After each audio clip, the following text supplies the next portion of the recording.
后来继续要来讲，这个警察真正是人民的义务。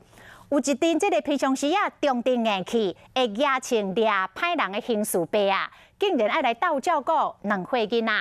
新北市三重分局的警员追捕到诈骗集团的成员，结果这个女嫌犯竟然把2岁后生隔伫咧车顶，作为家己来闹跑。这员警只好拿按打着骂好的小男童，拿来追捕这个嫌犯，搁把囡仔带转去警察局，帮忙换药珠啊，骗囡仔来困，一直顾到天光，阿公才来把孙仔带转去。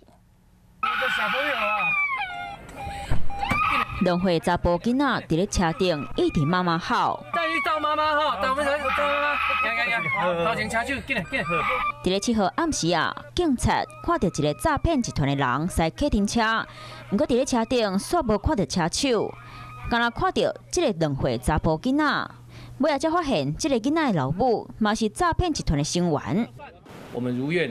也找到了这个孩童的妈妈哦，但真正的挑战正要开始哦。一群平时啊阳刚拿枪抓歹徒的刑事伯要照顾我们这个未满3岁的小孩童妈妈刑警的指导下我们也学会怎么换尿布。警察真无闲，唔来陪囡仔耍，无爱阿姨困。直到几点钟会知影，查甫囡仔阿公才来甲接转去。查甫囡仔的妈妈和男朋友以早起罪嫌移送新北市地检署侦办。